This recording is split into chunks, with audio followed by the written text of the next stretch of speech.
The evening felt still, almost too calm, the kind of silence that hums beneath your skin. I was curled up on the couch, my phone glowing against the soft light of the living room.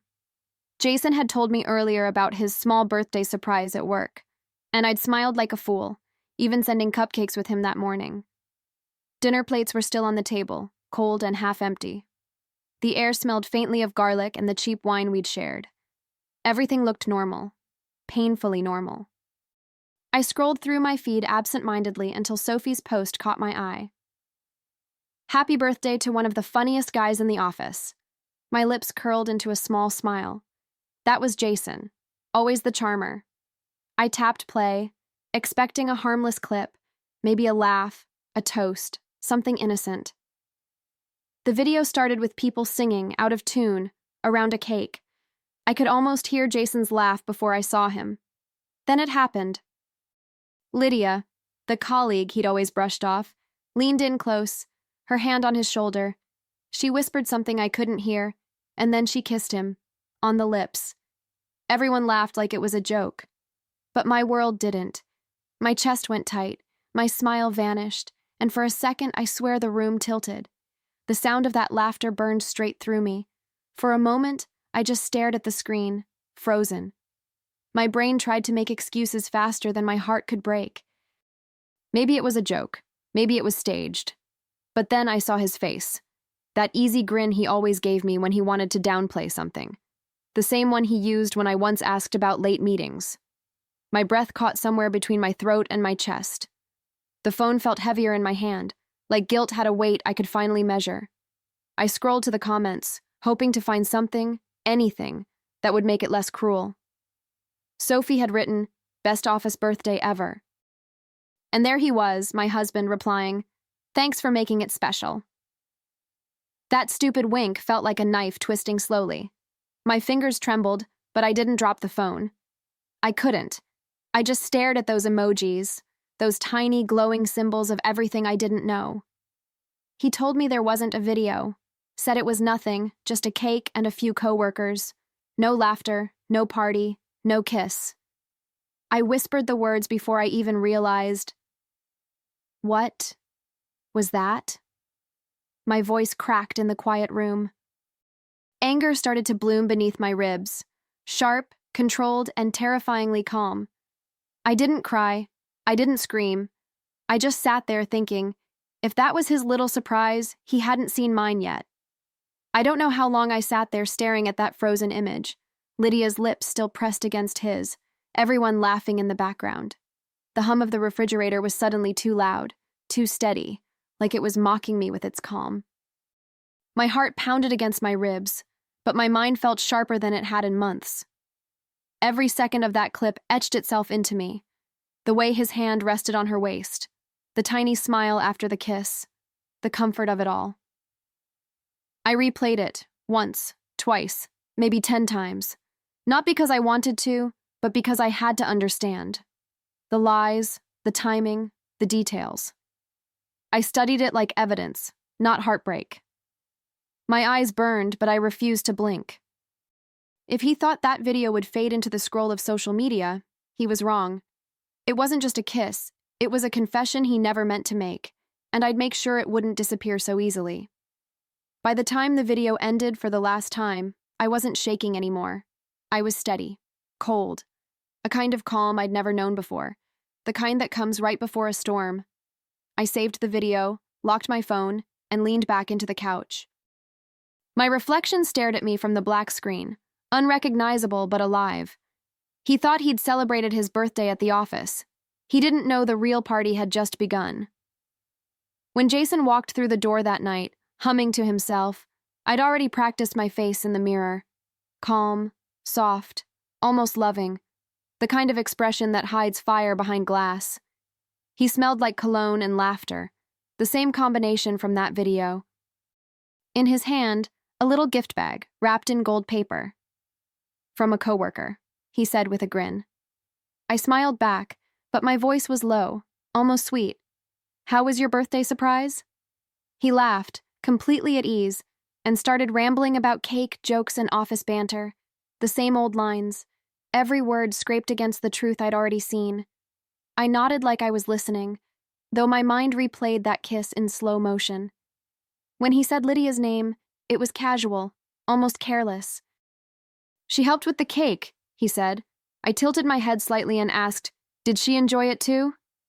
He blinked, once, twice, like he'd just heard thunder on a sunny day. I could see it then, the hesitation, the tiny fracture in his perfect act. Yeah, I guess," he muttered. I leaned against the counter, crossing my arms. "She seemed to enjoy you more." The silence that followed could have cut glass. His grin faltered, the air thickened. He looked at me, trying to measure how much I knew. But it didn't matter. The game had already begun, and this time, I wasn't the one playing blind. He tried to laugh it off, but it came out thin, a nervous chuckle that barely held together. "What's that supposed to mean?" he asked, pretending confusion. I didn't answer right away. Instead, I handed him my phone, the video already open. "It means you should probably tell me why your colleague kissed you in front of everyone." His face drained of color. For the first time in years, he didn't have a script ready. Just silence. Heavy, guilty silence. "Elena, it wasn't serious," he stammered. "She was joking. It was a dare." A dare. That was the word he chose. I almost laughed. I watched him search my face for mercy he hadn't earned. "It didn't mean anything," he insisted, his voice cracking around the lie.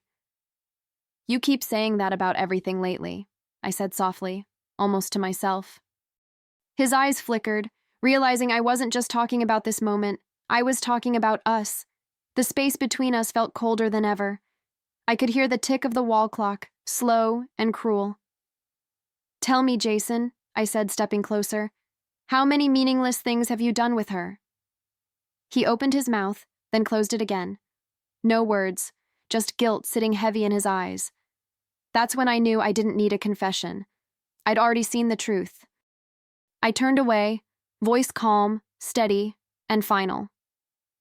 "You gave her your lips. I'll make sure she gives up everything else." He stood there speechless, holding my phone like it might burn him. His lips parted, but no words came out, just that pathetic half-breath of someone caught with no story left to tell. For years, I'd memorized every look on his face, every tone of his voice. But this one was new. It wasn't regret. It was fear. The fear of being seen for who he really was. I almost pitied him. Almost. I walked past him, the floor creaking under my steps. My hands were shaking, but not from sadness anymore. I felt something else take over. Focus, like every piece of me was rearranging into someone stronger, sharper, less naive. Behind me, he called my name once, softly. I didn't turn around. "Good night, Jason," was all I said, though it sounded a lot like goodbye. In the bathroom mirror, my reflection stared back, pale, calm, alive in a way I hadn't felt for years. The anger didn't swallow me whole. It refined me. The kind of fury that doesn't scream, it plans. I wiped away my mascara, smiled faintly, and whispered, "You really shouldn't have lied about that video." Because if there's one thing I've learned about betrayal, it's this. The truth might hurt, but revenge heals in ways tears never could. The next morning, I woke up before the sun, the house unnervingly peaceful. Jason was still asleep beside me, his breathing steady, almost innocent. I watched him for a moment, not with love, but with distance.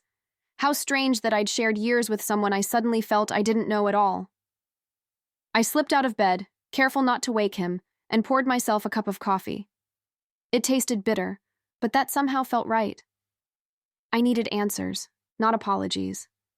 That's when I thought of Sophie. She worked in the same building, always friendly, always posting about office life. I dialed her number, rehearsing the tone I'd use, light, casual, curious. When she picked up, I smiled into the phone. "That video you posted, it was funny," I said, my voice steady. "So spontaneous, right?" I could hear the hesitation before she replied, a pause filled with truth she didn't want to share. Yeah. Actually, Lydia planned it, she said carefully. She decorated Jason's desk, brought the cake, the whole thing. My hand tightened around the mug, the ceramic warm against my skin. Lydia. Of course.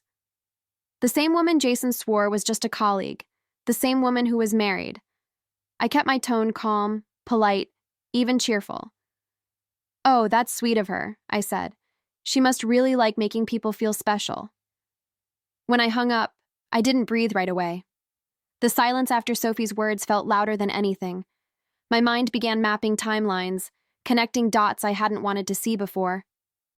The late meetings, the sudden new wardrobe, the perfume that wasn't mine on his collar once. Every little thing that I'd brushed off because I trusted him, it all lined up now, painfully neat. Betrayal doesn't hide. It decorates itself in coincidences until you finally notice the pattern. I sat at the kitchen table, phone in hand, staring at our old messages. He'd deleted a lot. That alone told me enough. But I wasn't done guessing. I downloaded a recovery app, something I never imagined I'd need, and let it pull everything from the digital grave he thought he'd buried. Message by message, the truth resurrected itself. Late-night jokes, hidden meetups, the kind of words you only send when you've crossed every line. I didn't cry. Not this time. I just felt quiet. That sharp kind of calm that comes with confirmation. The lies were finally naked, and I didn't even flinch. My heart didn't break again. It adjusted. I took screenshots, saved everything, filed it like evidence. For the first time in weeks, I felt in control. The heartbreak was over. What came next would be strategy. I stared at the phone screen until the letters blurred together. There it was. Every lie disguised as affection. Every message dripping with the kind of intimacy that used to be mine. I thought I'd feel rage, but instead I felt relief. At least the truth had a face now, and it wasn't pretending to love me. I took a long breath, the kind that tastes like smoke and clarity. He'd built a world of secrets, and now it was finally collapsing in my hands. Somewhere between heartbreak and planning, I realized I wasn't powerless. I'd been quiet for years, letting peace take the place of pride. But this time, silence wasn't submission. It was preparation. I could see the path forming in front of me, clean and deliberate. Jason had taught me many things, but the most valuable lesson came from his betrayal, how to act without being suspected. When he came home that night, I greeted him like nothing had changed. Dinner on the table, soft smile, normalcy, perfectly rehearsed. He kissed my cheek, and I almost laughed at how easy it was for him to pretend. But that was fine. I could play that game too, only better. Because while he lied to protect his secret, I'd lie to build his downfall.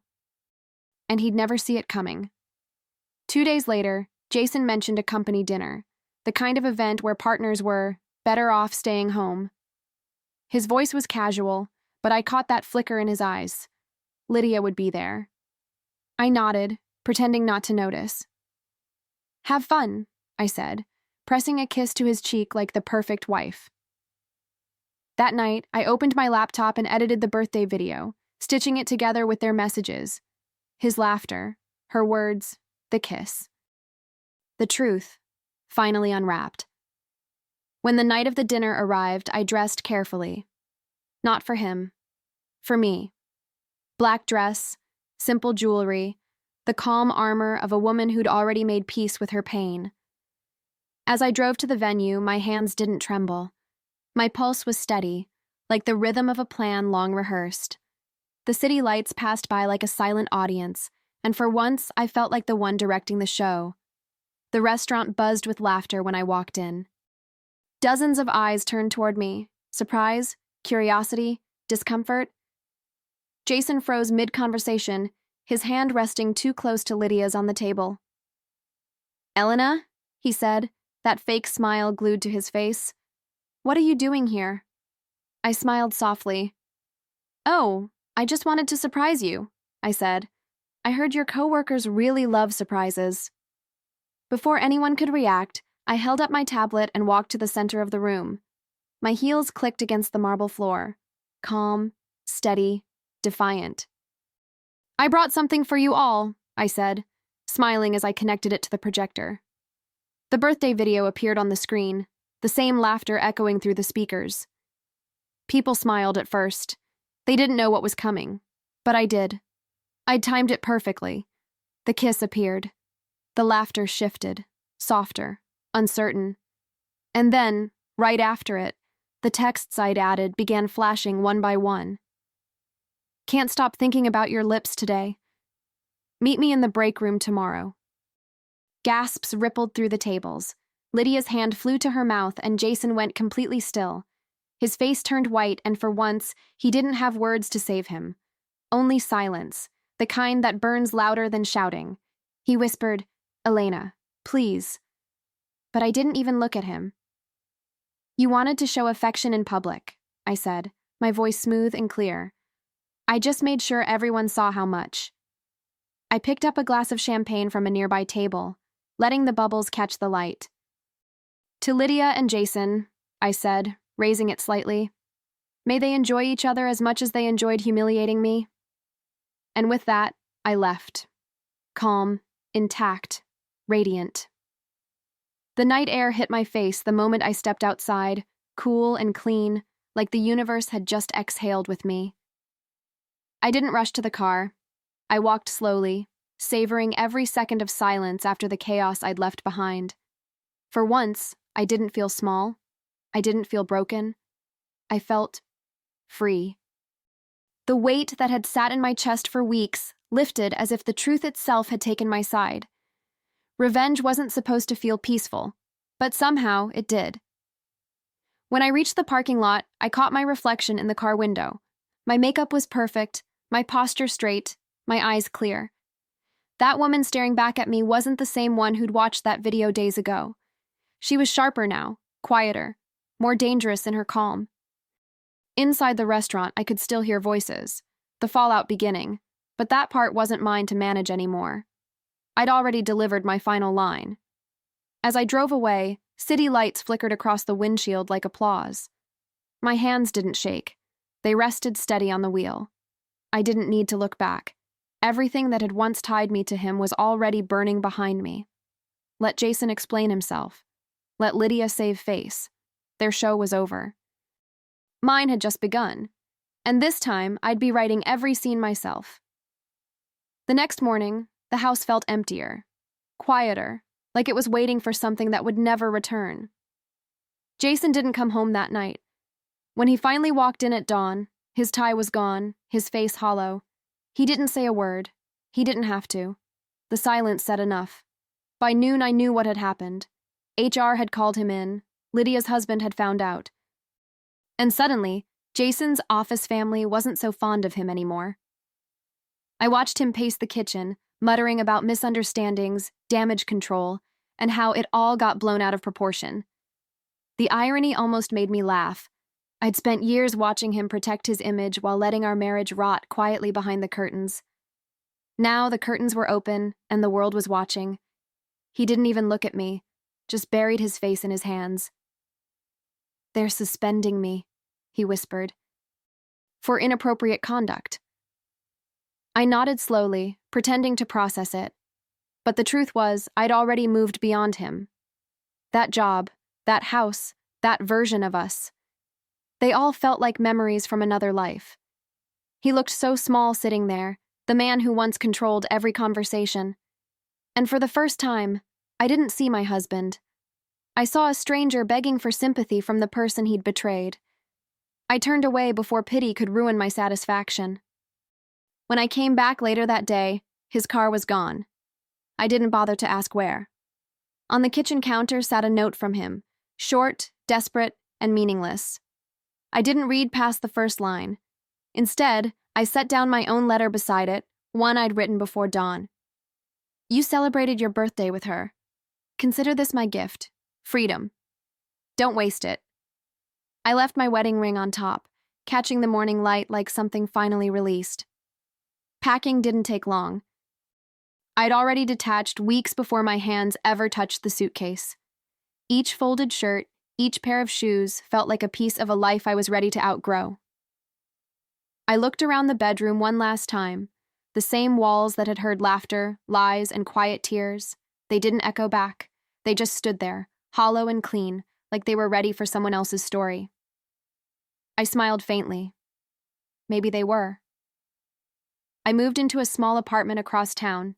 Nothing fancy, but mine. The air smelled new, untouched, free of him. I changed my phone number, blocked his messages, and bought a plant I named Peace. For the first time in months, I slept through the night. No dreams, no replayed conversations, just stillness. It's funny. When betrayal ends, it doesn't explode. It dissolves quietly, the way dawn erases the night. Weeks passed, and word spread fast, faster than apologies ever could. Lydia filed for divorce, her husband apparently less forgiving than I'd been. Jason tried calling from a new number once, then again, and finally stopped when his messages bounced back. I didn't block him out of anger. I blocked him because there was nothing left to say. He had chosen his kind of happiness, and I had finally chosen mine. Peace. Sophie invited me for coffee one morning. The cafe smelled like cinnamon and new beginnings. She looked at me over her cup, half in awe, half in disbelief. "You really did it," she said. I smiled, stirring my coffee slowly. "I didn't ruin his life," I told her. "He just got caught celebrating it the wrong way." She laughed, that nervous kind of laugh people give when they're not sure whether to admire you or fear you. On my way home, I passed a flower shop and bought myself a single white rose. It wasn't about forgiveness, it was about closure, the kind you give yourself when no one else can. That night, as I placed it in a glass jar by my window, I realized something simple but profound. Revenge hadn't changed me. It had revealed me. The woman I saw in that reflection wasn't angry anymore. She was awake. Months later, my phone buzzed with a message request. Jason. I didn't open it. Whatever he had to say belonged to a version of me that no longer existed. Instead, I silenced the notification and placed the phone face down on the counter. There was no anger, no ache, just stillness.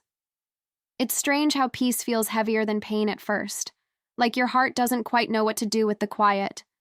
Life moved forward gently, without the drama I'd once lived in. I started dating someone new, Mark. Kind eyes, patient voice, no shadows in his words. He didn't try to fix my past, he just made space for my present. On my birthday morning, he woke me with breakfast in bed.